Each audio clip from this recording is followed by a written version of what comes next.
सभी को नमस्कार। साथियों, आज हिंदी व्याकरण के विकारी शब्दों में हम बेहद महत्वपूर्ण टॉपिक विशेषण को शुरू कर रहे हैं। संज्ञा और सर्वनाम हम पहले पढ़ चुके हैं और भली भांति पढ़ चुके हैं। आज हम विशेषण को लेकर चर्चा करेंगे और मैं उम्मीद करता हूं कि इस कक्षा के बाद किसी भी प्रतियोगी परीक्षा में विशेषण से संबंधित आपका जो प्रश्न है वह गलत नहीं हो सकता, क्योंकि हम इस कक्षा के माध्यम से विशेषण से संबंधित सभी जो रहस्य हैं उनका उद्घाटन करेंगे और सभी तथ्यों को जानेंगे और वास्तव में विशेषण क्या है इसे गहराई से समझने का प्रयास करेंगे। तो शुरू करते हैं। साथियों, बचपन से ही हम सभी ने एक परिभाषा जो विशेषण की पढ़ी है वह क्या है कि संज्ञा और सर्वनाम की विशेषता बताने वाले शब्दों को विशेषण कहा जाता है। ये आप भली भांति इस परिभाषा से परिचित हैं। जैसे विशेषता से आशय क्या है, हम कहें कि शीला अच्छी लड़की है, शीला अच्छी लड़की है, या हम कहें कि राहुल ईमानदार है, राहुल ईमानदार है, या हम कह सकते हैं काली गाय दिखने में सुंदर होती है। अब काली कहें सफ़ेद कहें बात एक ही है। यहाँ देखिए कि शीला लड़की है, लेकिन कैसी लड़की है? अच्छी लड़की है। तो इस लड़की की विशेषता बता रहा है ये शब्द कि वह अच्छी लड़की है। राहुल ईमानदार है, ये राहुल की विशेषता बता रहा है ये पद कि वह ईमानदार है। तो उसके संबंध में अर्थ को स्पष्ट कर रहा है, या उसके अंदर जो खास बात है, जो खासियत है, उस खासियत को जिन शब्दों के द्वारा हम बताते हैं वही क्या कहलाता है? विशेषण कहलाता है। और देखिए काली गाय, तो यहाँ गाय का जो रंग दिया गया है कि वह काले रंग की है, तो काले रंग की गाय दिखने में सुंदर होती है। तो यहाँ ये काली शब्द यह भी क्या हो गया? विशेषण हो गया। तो इस तरह से यहाँ ये सुंदर शब्द है, तो सुंदर शब्द भी क्या है? विशेषण है, क्योंकि यह गाय की विशेषता बता रहे हैं। इसी तरह से अब दूसरा तथ्य देखिए कि विशेषण संज्ञा की व्याप्ति मर्यादित करते हैं। साथियों, आप जानते होंगे कि हिंदी व्याकरण के पाणिनि कहे जाने वाले पंडित कामता प्रसाद गुरु ने अपनी व्याकरण पुस्तक में विशेषण की जो परिभाषा दी है वह क्या दी है? तो पंडित कामता प्रसाद गुरु ने विशेषण की परिभाषा यह दी है कि विशेषण वे शब्द होते हैं जो संज्ञा की व्याप्ति को मर्यादित करते हैं, संज्ञा की व्याप्ति को मर्यादित करते हैं। इसका अर्थ क्या है? तो आप जानते हैं कि संज्ञा बड़ी व्यापक होती हैं। खासकर जातिवाचक संज्ञा की अगर हम बात करें तो जातिवाचक संज्ञा की व्यापकता बहुत बड़ी है। कहने का मतलब यह है कि मनुष्य, अब मनुष्य के अंदर इस संसार के सभी तमाम मनुष्य आ जाते हैं, स्त्री पुरुष आ जाते हैं। तो फिर एक व्यापक अर्थ मनुष्य का है, या हम कहें लड़का लड़की नदी, तो यहाँ किसी एक विशेष का बोध नहीं हो रहा, अनेक का बोध हो रहा है। तो इस अनेकता को थोड़ा संकुचित सीमित करने का काम भी विशेषण करता है। जैसे हम ये कहें कि महंगी गाड़ी में सफ़र करना आसान होता है या सहज होता है। तो महंगी गाड़ी यानी गाड़ी जो संज्ञा है यह तो बहुत व्यापक संज्ञा है, यानी गाड़ियां कई प्रकार की हो सकती हैं। लेकिन जो विशेषण शब्द इसके साथ लगा महंगी, यह शब्द गाड़ी शब्द की व्यापकता को कम कर रहा है। अर्थात कहने का तात्पर्य यह है कि अब जो सभी प्रकार की गाड़ियां हैं वे इसमें शामिल नहीं होंगी। तो सीमित कर दिया संज्ञा को। तो इसी को कहा जाता है कि संज्ञा की व्याप्ति को मर्यादित करने का काम भी कौन करते हैं? सर्वनाम करते हैं। या जैसे हम ये कहें कि काला कुर्ता, तो काला कुर्ता कहा है तो सभी कुर्ते नहीं रहेंगे, अब बाकी रंगों के कुर्ते अलग हो गए, केवल काले रंग के कुर्तों पर ही नजर जाएगी। तो कुर्ता शब्द बड़ा व्यापक है, लेकिन काला कुर्ता कहा जाए तो उस व्यापकता में कुछ कमी आ गई है, सीमित हो गई है। इसलिए विशेषण की यह परिभाषा देते हैं कि ये संज्ञा की जो व्याप्ति है उसे मर्यादित करते हैं। इसके बाद देखिए, विशेषण के साथ प्रयुक्त होने वाली संज्ञा विशेष्य कहलाती है। ये तो आप भली भांति जानते होंगे कि विशेषण जिस संज्ञा के लिए प्रयुक्त होता है, विशेषण का प्रयोग जिस संज्ञा के लिए हुआ है वह संज्ञा विशेष्य कहलाती है। तो ये ध्यान रखने की बात है। जैसे इन वाक्यों में ये शीला क्या है, विशेष्य है। राहुल क्या है, तो राहुल विशेष्य है। अर्थात जिस संज्ञा के लिए विशेषण का प्रयोग हुआ वह संज्ञा अपने आप में विशेष्य कहलाती है। अर्थात कोई संज्ञा विशेष्य कब बनती है? कोई संज्ञा विशेष्य तभी बनती है जब उसके साथ कोई विशेषण आ जाए। अगर विशेषण नहीं है तो फिर वह सिर्फ संज्ञा है, लेकिन विशेषण आने पर उसे आप संज्ञा कह सकते हैं, लेकिन उसे व्याकरणिक रूप से हम एक नया नाम देते हैं और वह है विशेष्य। तो आप ये भी कह सकते हैं कि वे शब्द जो विशेषता बताते हैं विशेषण कहलाते हैं, और वे शब्द जिनकी विशेषता बताते हैं, यानी विशेषण जिन शब्दों की विशेषता बताते हैं उन शब्दों को हम क्या कहेंगे, विशेष्य कहेंगे। तो ये आपको ध्यान रखना है। इसके बाद जो अगला तथ्य है यहाँ पर कि विशेषण का प्रयोग दो प्रकार से होता है। साथियों, ये भी आप जानते हैं, ये आधारभूत बातें हैं, यह तथ्य हैं विशेषण के संबंध में कि विशेषण का प्रयोग किसी वाक्य में दो रूपों में किया जा सकता है। एक, वे संज्ञा से ठीक पहले आते हैं। देखिए, संज्ञा से ठीक पहले, और इन्हें हम क्या कहते हैं? इन्हें कहा जाता है विशेष्य विशेषण। कौन से विशेषण है ये? तो ये हैं विशेष्य विशेषण। और दूसरा जो प्रयोग होता है वह होता है क्रिया के पहले। तो एक प्रयोग विशेषण का होता है संज्ञा से पहले और दूसरा प्रयोग होता है क्रिया से पहले।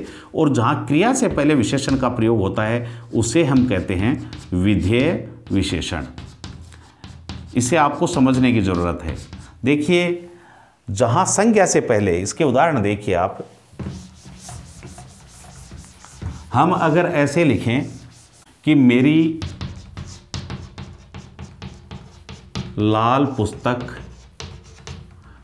कहाँ गई या कहाँ है, तो यहां देखिए लाल शब्द पुस्तक संज्ञा से पहले आया है। लाल शब्द जो है यह पुस्तक शब्द से पहले आया है, अर्थात संज्ञा से पहले आया है।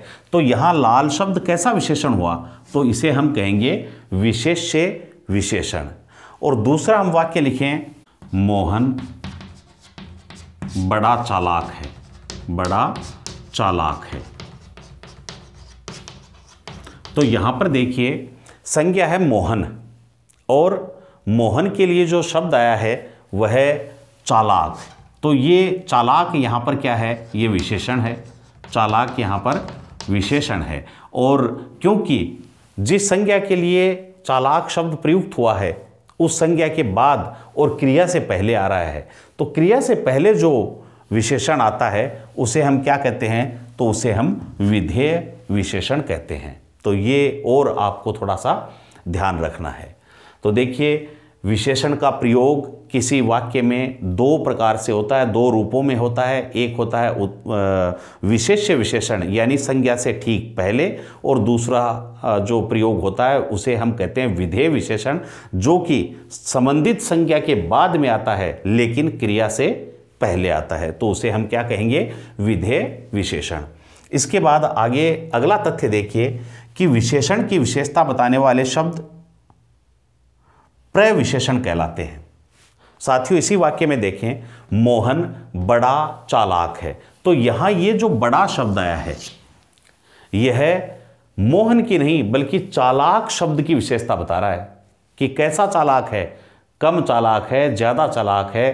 तो यहां बड़ा चालाक है। तो यह बड़ा शब्द जो विशेषण की विशेषता बता रहा है, इसलिए इसे हम क्या कहेंगे? तो इसे कहेंगे प्रविशेषण। तो विशेषण से संबंधित ये कुछ आधारभूत तथ्य हैं। हमें क्या जानना है कि विशेषण कहते किसे हैं, तो विशेषण किसे कहेंगे, संज्ञा और सर्वनाम की विशेषता बताने वाले शब्दों को विशेषण कहेंगे। कामता प्रसाद गुरु के अनुसार विशेषण की परिभाषा क्या है, तो संज्ञा की व्याप्ति मर्यादित करने वाले शब्दों को विशेषण कहा जाता है। व्याप्ति मर्यादित से क्या आशय है, तो मैंने आपको बताया कि सफ़ेद गाय का दूध अच्छा होता है, तो यहाँ सफ़ेद शब्द ने गायों की जो व्याप्ति है उसे मर्यादित किया है, सीमित किया है। अर्थात गाय शब्द में देश दुनिया की तमाम गायें आ जाएंगी, तो जितनी गायें हैं सफ़ेद शब्द लगने से उसमें संख्या में कुछ कमी आ गई है, तो संज्ञा की व्यापकता सीमित हो गई। तो व्यापकता सीमित करने का काम कौन करते हैं, विशेषण करते हैं। इसके बाद हम बात करते हैं कि संज्ञा रहित विशेषण वाक्य में संज्ञा की भूमिका में होते हैं। ये एक और तथ्य है और इस तथ्य को आप इसे इम्पोर्टेंट लगा सकते हैं, इसे विशेष रूप से आप ध्यान रखें कि विशेषण का प्रयोग वाक्य में होता है और यदि बिना संज्ञा के होता है, अर्थात जिस संज्ञा के लिए विशेषण आना चाहिए वह संज्ञा वाक्य में नहीं है, केवल विशेषण के माध्यम से वाक्य संपूर्ण हो गया है, तो फिर वहाँ पर उसे हम विशेषण नहीं कहेंगे बल्कि क्या कहेंगे, उसे संज्ञा कहेंगे। इसे भी आप उदाहरण से समझें। जैसे एक वाक्य हम लें कि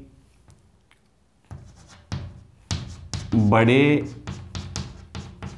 लोगों का कहना मानो,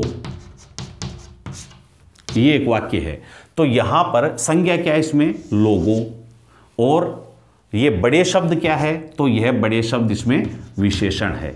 अगर मैं आपसे ये पूछूं कौन सा विशेषण है, विशेषण का कौन सा प्रयोग है, तो इसे हम कहेंगे विशेष्य विशेषण। क्यों कहेंगे, क्योंकि संज्ञा से ठीक पहले इसका प्रयोग हो रहा है। बड़े लोगों का कहना मानो, अब यहां पर यह बड़े शब्द विशेषण है, लेकिन अगर वाक्य ऐसे हो कि बड़ों का कहना मानो, बड़ों का कहना मानो, तो अब देखिए यहाँ बड़ों के साथ कोई संज्ञा प्रयुक्त नहीं हुई है, तो अब ये जो बड़ा शब्द है या बड़ों, यह शब्द विशेषण नहीं माना जाएगा बल्कि यह क्या बन गया है, तो संज्ञा बन गया है। और संज्ञा में अगर पूछा जाए कौन सी संज्ञा, तो फिर इसे हम कहेंगे जातिवाचक संज्ञा। तो यह जातिवाचक संज्ञा बन जाते हैं।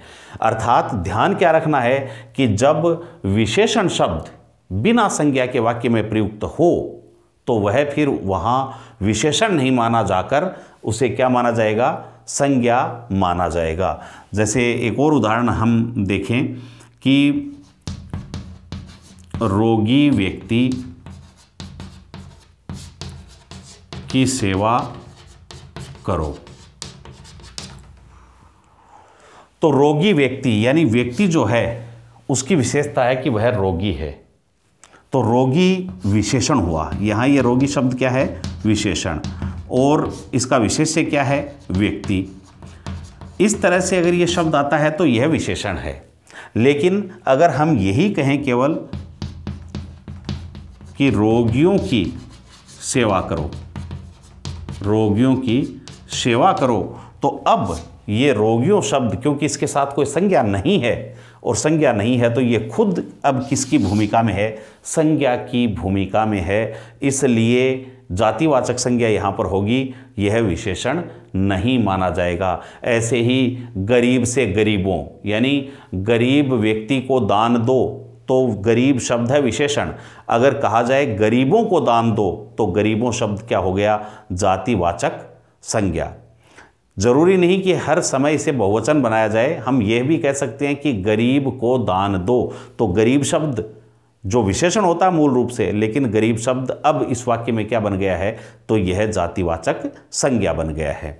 तो इसका भी आपको ध्यान रखना है। तो कुल मिलाकर हमने ये कुछ तथ्य यहाँ पर जाने हैं जो आधारभूत तथ्य हैं। अब इसके बाद हम बात करेंगे हिंदी व्याकरण में विशेषण को कितने भागों में वर्गीकृत किया गया है, वे भाग कौन कौन से हैं और उनके नाम क्या हैं और उनका प्रयोग वाक्य में किस प्रकार होता है। साथियों, अब हम देखते हैं कि विशेषण का वर्गीकरण हिंदी व्याकरण में किस तरह से किया गया है। तो यहाँ पर 4 रूपों में हमने विशेषण का वर्गीकरण किया: गुणवाचक, संख्यावाचक, परिमाणवाचक और सार्वनामिक विशेषण। सार्वनामिक विशेषण के बारे में मैंने पहले भी आपको बताया था कि मूल रूप से सर्वनाम जब संज्ञा के साथ आकर विशेषण का काम करते हैं तो हम उन्हें वहाँ पर क्या कहेंगे? सार्वनामिक विशेषण कहेंगे। तो इसे हम डिटेल में पढ़ेंगे, लेकिन पहले हम बात करते हैं गुणवाचक विशेषण की। साथियों, गुणवाचक विशेषण का जो दायरा है वह विशेषणों में सबसे अधिक व्यापक है, अर्थात यह जो विशेषण है इसके अंतर्गत सर्वाधिक विशेषता बताने वाले जो शब्द हैं वे आते हैं। तो हम यहाँ जो मोटी मोटी बातें हैं वे करते हैं। मैं समझता हूँ कि गुणवाचक विशेषण आप सभी भली भांति जानते भी हैं, लेकिन कुछ चर्चा हम यहाँ अवश्य करेंगे। तो एक तो जो गुण सूचक विशेषण हैं, एक हम कहें अवगुण। तो अवगुण सूचक जो शब्द हैं विशेषण के रूप में जो प्रयुक्त होते हैं वे भी गुणवाचक में आएंगे। इसके बाद आप ये कह सकते हैं कि स्वाद सूचक शब्द, एक आप कह सकते हैं आकार सूचक शब्द, एक हम कह सकते हैं स्पर्श सूचक शब्द, काल, दशा, दिशा, अवस्था। ये इस तरह के जो शब्द हैं ये सभी हमारे गुणवाचक विशेषण के अंतर्गत आते हैं। मैं यहाँ पर इनके शब्द लिखता हूँ। जैसे हम कहें ईमानदार, ईमानदार लड़का, दुष्ट व्यक्ति, आप कह सकते हैं काला पेन, आप कह सकते हैं ये देखिए रंग, ये सबसे इंपॉर्टेंट, यहाँ रंग जरूर लिखें, सभी रंगों के नाम इसमें आएंगे। तो काला पेन, पीली कमीज, ये इस तरह के जो रंग हैं वे सभी रंग गुणवाचक विशेषण के अंतर्गत आएंगे। लंबा, मोटा, छोटा, ये इस तरह के जो शब्द हैं संज्ञा के साथ जब आएंगे तो ये गुणवाचक विशेषण का काम करेंगे। नया, पुराना, सस्ता, प्राचीन, नूतन, ये जो सारे शब्द हैं इनकी कोई सीमा नहीं, असीम शब्द हैं। इस तरह से अगर हम बात करें तो उत्तरी, दक्षिणी या पूर्वी, पश्चिमी, इस तरह से दिशाओं की बात हम कर सकते हैं। रोगी, गरीब, अमीर। स्वाद की अगर हम बात करें तो हो गया मीठा, कड़वा, खट्टा, जो भी है ये स्वाद जितने भी है, नमकीन, ये सारे स्वाद भी इसी में आएंगे। अवस्थाओं की हम बात करें तो युवा, बूढ़ा, ये इस तरह के जो शब्द हैं ये सभी शब्द गुणवाचक विशेषण के अंतर्गत आते हैं। और मैं समझता हूँ कि आप कंपटीशन एग्ज़ाम की तैयारी करने वाले बच्चे हैं तो गुणवाचक विशेषण को तो कम से कम भली भांति जानते होंगे। तो यहाँ से हम आगे बढ़ते हैं और अब हम बात करेंगे संख्यावाचक विशेषण की। अब देखिए संख्यावाचक विशेषण। साथियों, संख्यावाचक विशेषण को 2 भागों में विभक्त किया जाता है और वे 2 भाग कौन कौन से हैं? तो एक निश्चित संख्या। पहले संख्यावाचक की अगर हम बात करें तो आप जानते हैं कि हमारे जो भी अंक हैं गणितीय, वे गणितीय अंक संख्यावाचक विशेषण के अंतर्गत आते हैं। उनके साथ एक कंडीशन है, परिमाणवाचक में भी वे अंक आएंगे, संख्यावाचक में भी आएंगे, लेकिन कहाँ परिमाण में आएंगे, कहाँ संख्यावाचक में, ये हम देखते हैं। देखिए, सभी गणितीय अंकों की यहाँ हमें उनके बारे में जानकारी लेनी है। तो संख्यावाचक को हमने 2 भागों में विभक्त किया, एक निश्चित संख्यावाचक और दूसरी अनिश्चित संख्यावाचक। तो निश्चित संख्या क्या होती है? साथियों, निश्चित संख्या की जब हम बात करते हैं तो उन्हें हम 5 भागों में विभक्त करते हैं। एक हम कहते हैं गणनावाचक, दूसरा क्रमवाचक निश्चित, तीसरा आवृत्तिवाचक निश्चित संख्या, और एक समुदायवाचक निश्चित संख्या, और एक प्रत्येक बोधक निश्चित संख्या। इन 5 भागों में हम निश्चित संख्यावाचक को डिवाइड करते हैं। अब हम बात करते हैं गणनावाचक की। तो साथियों, गणनावाचक को भी 2 भागों में डिवाइड किया जाता है। कौन कौन से? तो एक है पूर्णांक बोधक, पूर्णांक बोधक,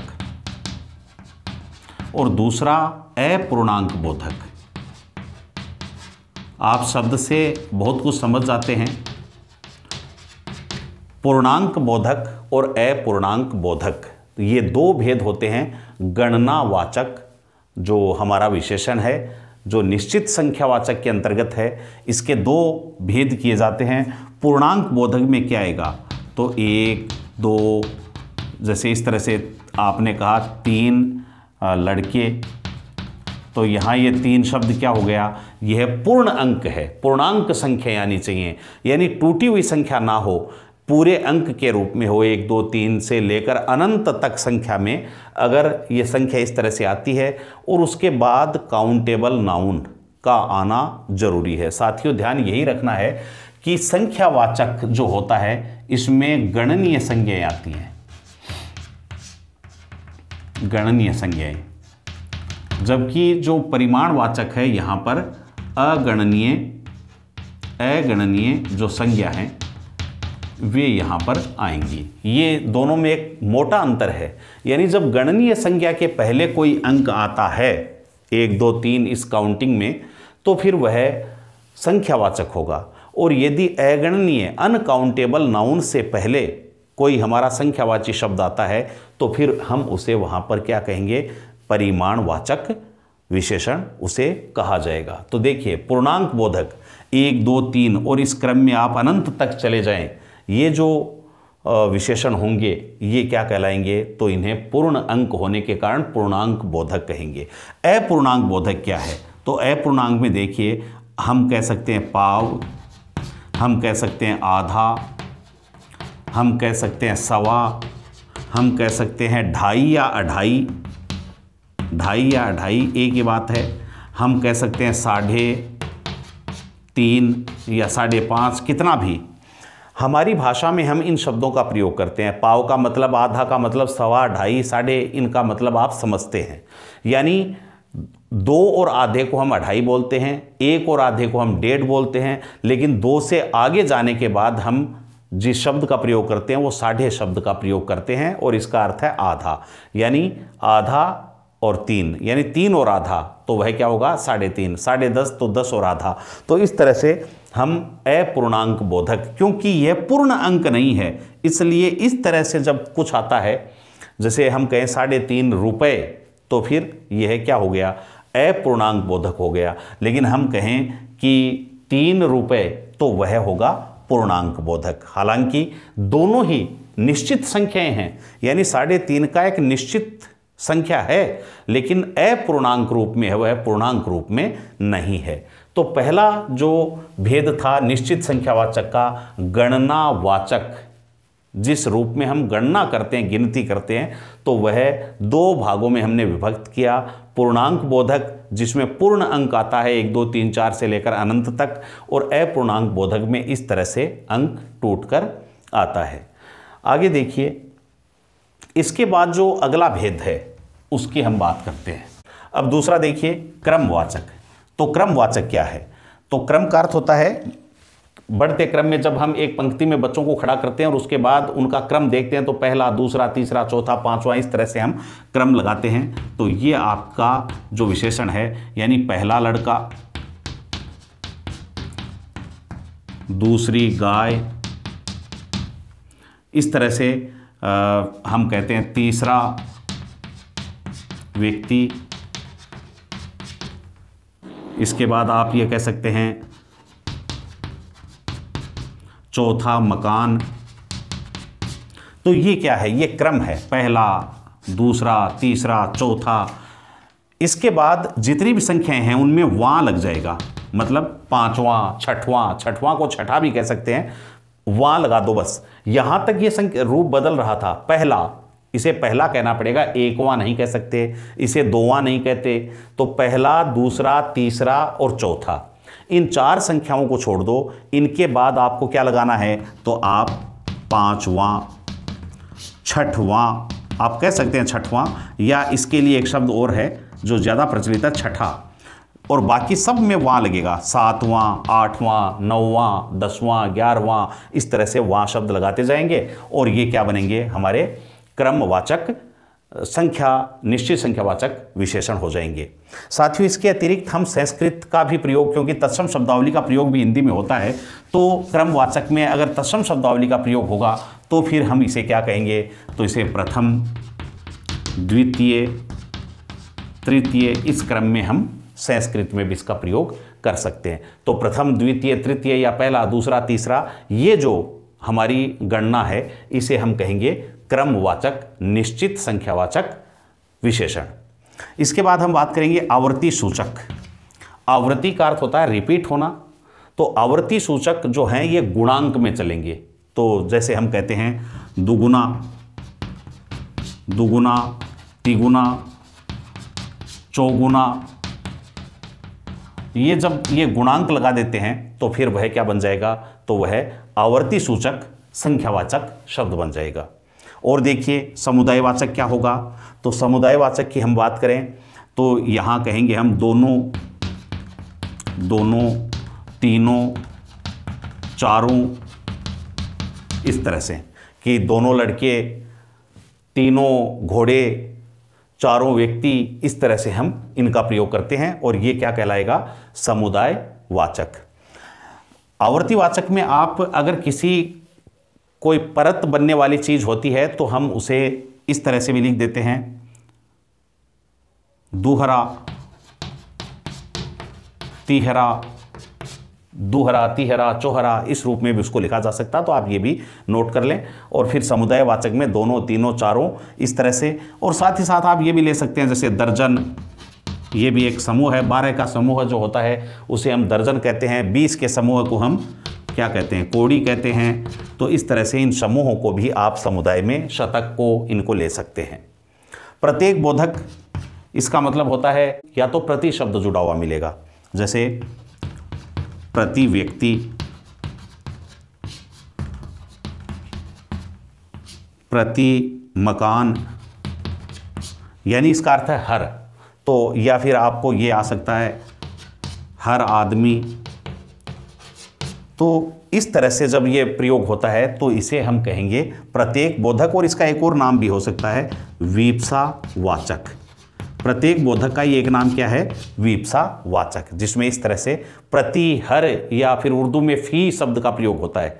तो उर्दू वाले को तो जाने दो, लेकिन प्रति और हर, इन दो शब्दों का विशेषण के रूप में प्रयुक्त हो और उसके सामने यदि काउंटेबल नाउन है तो फिर आप वहाँ पर निश्चित संख्यावाचक विशेषण करेंगे। और निश्चित संख्या में कौन सा, तो प्रत्येक बोधक या वीप्सावाचक विशेषण हम उसे कहेंगे। इसके बाद देखिए बात करेंगे अनिश्चित संख्या की। अब देखिए अनिश्चित संख्या, तो यद्यपि ये किसी संख्या को सूचित करेंगे लेकिन उस संख्या का माप निश्चित नहीं है, तो इसके लिए कैसे शब्द आएंगे, जैसे हम कह सकते हैं कि बहुत घोड़े, अधिक किताबें, कुछ लड़के, सब लड़कियां,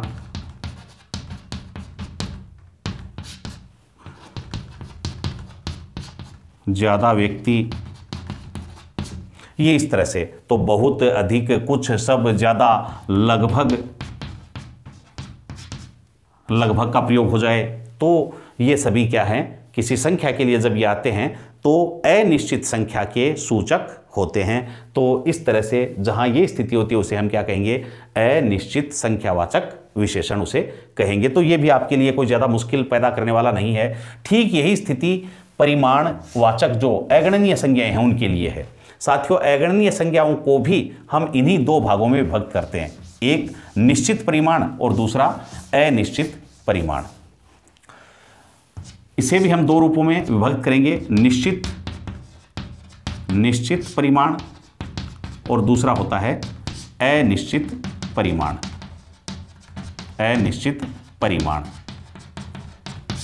अब निश्चित परिमाण में क्या आएगा, तो यहां मैंने आपको पहले ही बता दिया अनकाउंटेबल नाउन के साथ संख्यावाची शब्द आएंगे तो वहां पर यह परिमाणवाचक विशेषण होता है। तो जितनी भी द्रव्यवाचक संज्ञाएं हैं, नाप तोल वाली जितनी भी चीजें हैं, यहां ध्यान रखें जिनका नाप या तोल करना पड़ता है वे संज्ञाएं जो हैं नाप तोल वाली, वे सभी संज्ञाएं यहां पर आएंगी। जैसे निश्चित की बात करें तो हम कहेंगे 4 क्विंटल बाजरा, तो यहां 4 क्विंटल ये निश्चित है और उसका तोल होता है, तो इसलिए इसे हम परिमाण कहेंगे, संख्यावाची नहीं कहेंगे। और देखिए 5 लीटर दूध, 5 लीटर दूध। इसके अलावा हम कह सकते हैं 2.5 मीटर कपड़ा। तो इस तरह से ये निश्चित परिमाण है, अर्थात जिसका वजन, नाप या तोल या माप अगर फिक्स है तो उसे हम कहेंगे निश्चित परिमाण। और अनिश्चित परिमाण से कहेंगे तो आप कहेंगे जैसे हमने कहा गज भर कपड़ा, यानी लगभग 1 गज, लगभग 1 गज, तो ये गज भर कपड़ा हो गया। थोड़ा सा दूध, बहुत पानी बह गया तो बहुत पानी, अधिक तेल डाल दिया गया तो अधिक तेल, ये अधिक, बहुत, थोड़ा, गज भर, मीटर भर, पाव भर, जैसे कहा जाए पाव भर चीनी। ये भर शब्द लगने से अनिश्चितता का बोध होता है, तो यह अनिश्चित बन गया है, यानी लगभग के अर्थ में आ गया तो अनिश्चितता के अर्थ में। साथियों ध्यान यही रखना है कि संख्यावाचक और परिमाणवाचक विशेषण वास्तव में देखा जाए तो दोनों अलग अलग नहीं हैं, ये एक ही हैं। जब ये काउंटेबल नाउन के साथ होता है, यानी जिस संज्ञा को गिना जा सकता उसके साथ होता है, तो फिर वह हो जाता है संख्यावाचक, और यदि अनकाउंटेबल नाउन के साथ होता है तो उसी को हम क्या बोल देते हैं, परिमाणवाचक। परिमाण का अर्थ है कि जिसे गिना नहीं जा सकता बल्कि उसका वजन यानी मापा या तोला जिसे जाए उसे हम क्या कहते हैं, परिमाण कहते हैं। तो ये छोटा सा अंतर दोनों में है, संख्या और परिमाण में। अब हम बात करेंगे जो सबसे ज़्यादा महत्वपूर्ण है, सार्वनामिक विशेषण, तो उस पर हम विस्तार से चर्चा करते हैं। साथियों अब सार्वनामिक विशेषण को समझने का प्रयास करते हैं। देखिए ये सबसे इम्पोर्टेंट है, यानी परीक्षा के लिहाज से सबसे ज़्यादा महत्वपूर्ण जो विशेषण है वह है सार्वनामिक विशेषण। और इसका कारण यह है कि ये जो विशेषण शब्द होते हैं ये मूलतः सर्वनाम होते हैं, इसलिए इनका प्रयोग सर्वनाम के रूप में तो होता ही होता है, साथ ही साथ ये जब संज्ञा के साथ, अपनी संबंधित संज्ञा के साथ आते हैं तो विशेषण का काम भी करते हैं। इसलिए सर्वाधिक प्रश्न परीक्षा में इसी सार्वनामिक विशेषण से पूछे जाते हैं, और सबसे ज़्यादा जो कन्फ्यूजन है बच्चों में वह सार्वनामिक विशेषण को लेकर होता है। लेकिन आज हम इसे बिल्कुल भली भांति समझने का प्रयास करते हैं। तो देखिए वे शब्द, किसे कहें हम सार्वनामिक विशेषण, तो वे शब्द जो मूलतः सर्वनाम होते हैं, यानी मूल रूप से ये जो विशेषण शब्द हैं ये सर्वनाम होते हैं, तो मूलतः सर्वनाम होते हैं, लेकिन कई बार वाक्य में ये विशेषण के रूप में प्रयुक्त हो जाते हैं, इसलिए इन्हें सार्वनामिक विशेषण कहते हैं। सार्वनामिक नाम क्यों पड़ा, क्योंकि ये मूल रूप से सर्वनाम है। और विशेषण क्यों लगा, क्योंकि संज्ञा के साथ आने पर ये शब्द विशेषण का कार्य करते हैं वाक्य में, इसलिए इनको क्या कहा जाता है, तो इन्हें कहा जाता है सार्वनामिक विशेषण। अब देखिए यहाँ जो विशेष नोट लगाकर लिखी गई बात, इस पर गौर कीजिए कि सार्वनामिक विशेषण कौन कौन से सर्वनाम होते हैं। तो देखिए एक तो पुरुषवाचक को छोड़ दीजिए, पुरुषवाचक जिसमें 3 पुरुष हम लेते हैं, उत्तम, मध्यम और अन्य पुरुष। तो अन्य पुरुष वाले तो निश्चयवाचक में भी आते हैं, लेकिन खासकर उत्तम और मध्यम पुरुष वाचक जो शब्द हैं उन्हें छोड़ दीजिए, और निजवाचक का जो शब्द है आप, इन 3 को छोड़ दिया जाए तो शेष जो सर्वनाम हैं, यानी निश्चयवाचक, अनिश्चयवाचक, प्रश्नवाचक, संबंधवाचक, ये जो 4 सर्वनाम बचे, उनके जो शब्द हैं वे सभी सर्वनाम सार्वनामिक विशेषण भी होते हैं। तो ध्यान रखें इस चीज़ का, कथन के रूप में परीक्षा में यह बात लिख दी जाती है। तो पुरुषवाचक और निजवाचक को छोड़कर, किसे छोड़कर, मैं, तू और आप, जो हमारे 11 मूल सर्वनाम है उनमें मैं, तू और आप को छोड़ दीजिए, बाकी सभी जो सर्वनाम हैं वे सार्वनामिक विशेषण का कार्य भी करते हैं। तो ये हमें विशेष रूप से ध्यान रखना है। कौन कौन से सर्वनाम विशेषण का काम करते हैं? तो आपका यह, वह, जो, सो, कौन, क्या, कोई और कुछ, ये जो सर्वनाम हैं, यानी कुल मिलाकर ये 8 सर्वनाम जो रह गए, ये 8 सर्वनाम विशेषण का कार्य भी करते हैं जब संज्ञा के साथ आते हैं। तो ये सार्वनामिक विशेषण कहलाते हैं। और केवल यही नहीं, ये देखिए इनके कारकीय रूपांतर भी, कारकीय रूपांतर से मतलब है कि यह का कारकीय रूपांतरण कर्ता कारक में इस, कर्म कारक में इसे, इससे, इसको, इसके लिए, तो इस तरह से इसका, इसकी, इसके, ये जो कारकीय रूपांतरण हैं वे भी सार्वनामिक विशेषण का काम करेंगे। वह के भी इसी तरह बनते हैं, यानी उस, उसको, उसे, उससे, उसके लिए, ये सभी, जो का जिसे, सो का तिस, कौन का किस, तो किस, किसे, किसको, किसके लिए, ये सभी कारकीय रूपांतरण। आपका क्या हो गया, कोई हो गया और कुछ, यानी सभी के क्या और कुछ के तो कारकीय रूपांतरण नहीं होते, लेकिन कोई है तो कोई का हम कर सकते हैं किसी, किसी से, किसी को, किसी के लिए। तो इस तरह से ये मूल रूप से 8 हमारे सर्वनाम और साथ ही साथ इनके जो कारकीय रूप बनते हैं वे सभी सर्वनाम का काम करने के साथ साथ अपनी संज्ञा के साथ आने पर ये विशेषण का काम भी करते हैं और तब इन्हें कहा जाता है सार्वनामिक विशेषण। तो देखिए उदाहरण के माध्यम से हम समझने का प्रयास करते हैं। एक वाक्य है, वह विद्यालय वह हमारा विद्यालय है। साथियों, यहाँ जो वह शब्द है यह आया तो विद्यालय के लिए है, लेकिन विद्यालय जो संज्ञा है इस शब्द के साथ जुड़ी हुई नहीं है। इस चीज का विशेष ध्यान रखना आप। जब संज्ञा सर्वनाम के साथ नहीं जुड़ी हुई है तो फिर आप उसे विशेषण नहीं कह सकते। तो यहाँ यह विद्यालय शब्द जो है ये वह के साथ नहीं है, इसलिए इसे हम क्या कहेंगे, यह सर्वनाम है। यह संकेत के लिए कहा गया है कि वह विद्यालय, तो यहाँ वह हमारा विद्यालय है। ये कारकीय रूप बीच में जो आया है संबंध कारक का हमारा, तो यहाँ इसे हम क्या कहेंगे, तो इसे हम सिर्फ सर्वनाम कहेंगे। ये क्या है, सर्वनाम। लेकिन वह विद्यालय अच्छा है, तो यहाँ वह शब्द विद्यालय के लिए ही आया है। तो यहाँ पर क्योंकि इसकी संज्ञा इसके साथ है और संज्ञा साथ है, तो फिर इसे क्या कहा जाएगा, इसे सार्वनामिक विशेषण कहा जाएगा। और सार्वनामिक विशेषण के अगर भेद किए जाएं तो यह कौन सा होगा, तो यह कौन सा सर्वनाम है, तो आप जानते हैं यह निश्चयवाचक सर्वनाम है।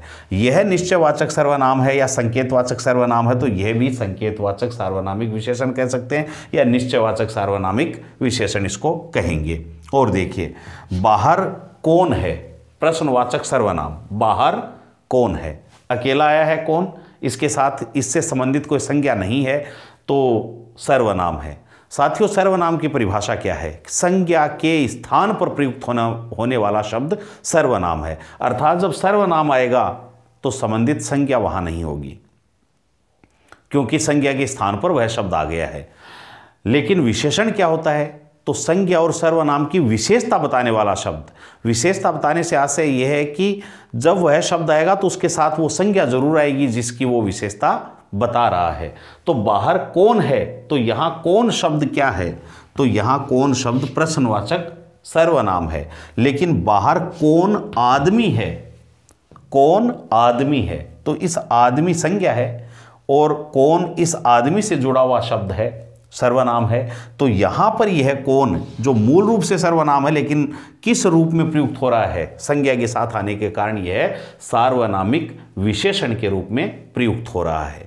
और देखिए, वह गाय है, वह गाय है, संज्ञा और विशेषण साथ साथ, यानी वह के साथ ही उससे संबंधित संज्ञा गाय आ रही है, तो इसका मतलब यह क्या है, यह सार्वनामिक विशेषण है। वह राम की गाय है, तो यहां बीच में संबंध कारक आ गया है। ये जो संज्ञा है राम, ये वह इस राम के लिए नहीं आया है बल्कि गाय के लिए आया। आप इस वाक्य को ध्यान से पढ़ें कि वह के साथ संज्ञा तो है, लेकिन क्या यह वह शब्द राम के लिए है? नहीं, वह शब्द गाय से जुड़ा हुआ है कि वह गाय है, वह राम की गाय है। तो गाय शब्द जिसकी ये विशेषता बता रहा, वह शब्द जिसको इंडिकेट कर रहा है, वह गाय शब्द इससे दूरी पर है, इसके साथ नहीं है। इसलिए यह यहाँ पर यह वह का प्रयोग किसके रूप में हुआ है? तो यहाँ पर वह का रूप सर्वनाम के रूप में हुआ है, न कि विशेषण के रूप में। तो यही जो माइनर अंतर है, इसे हमें समझना है। देखिए, कोई गाना गा रहा है, कोई गाना गा रहा है, कोई व्यक्ति है, कोई लड़की है, कोई भी है जो गाना गा रहा है। तो क्योंकि कोई के साथ इससे संबंधित जिसके लिए कोई प्रयुक्त हुआ है, वो कोई संज्ञा यहाँ नहीं है, तो ये क्या हो गया? सर्वनाम हो गया। कोई क्या है यहाँ पर? सर्वनाम है। लेकिन कोई लड़का गाना गा रहा है, तो कोई के साथ लड़का संज्ञा भी आ गई, यानी ये कोई शब्द इस लड़का के लिए प्रयुक्त हुआ है, तो यहाँ पर यह क्या हो गया? तो यह सार्वनामिक विशेषण हो गया। ये आपको ध्यान रखना है। यानी जब सर्वनाम शब्द अकेला आए तो वह सर्वनाम है, यदि उसके साथ उससे संबंधित संज्ञा भी आ रही है तो फिर वह सार्वनामिक विशेषण है। और देखिए, पानी में कुछ गिरा है, अनिश्चयवाचक सर्वनाम होता है कुछ और कोई। पानी में कुछ गिरा है तो अनिश्चयवाचक सर्वनाम, लेकिन पानी में कुछ कचरा गिरा है तो कचरा संज्ञा साथ आने के कारण यहाँ पर क्या हो गया? सार्वनामिक विशेषण हो गया। इसके और उदाहरण की चर्चा हम कर सकते हैं। जैसे इनका जो रूपांतरण है, उस रूपांतरण में अगर हम देखें तो हम और भी उदाहरण यहाँ से ले सकते हैं। आप देखिए, परीक्षा के लिहाज से भी बड़े महत्वपूर्ण होते हैं ये उदाहरण। जैसे हम कह सकते हैं, जैसा देश वैसा भेष, जैसा देश वैसा भेष। तो यहाँ पर जैसा और वैसा, वैसा तो जैसा के साथ आने वाला नित्य संबंधी सर्वनाम कहलाता है ये। यानी जैसा आया है, जो आया है, तो जो के साथ सो आता है, तो इसे हम कहते हैं नित्य संबंधी। लेकिन है तो सर्वनाम, तो जैसा के साथ देश आ गया तो ये क्या हो गया? फिर जैसा शब्द क्या हो गया यहाँ पर? तो यह सार्वनामिक विशेषण हो गया। अगर हम सिर्फ ऐसा लिखते, जैसे को तैसा, जैसे को तैसा, तो यहां पर ये क्या हो गया? तो यहां पर यह सर्वनाम हो गया। तो इस तरह से आपको ध्यान रखना है। ऐसे देखिए, जैसा काम वैसे दाम, तो यहां पर भी क्या है? यहां जैसा काम, काम संज्ञा आ रही है साथ में, तो ये क्या हो गया? सार्वनामिक विशेषण हो गया।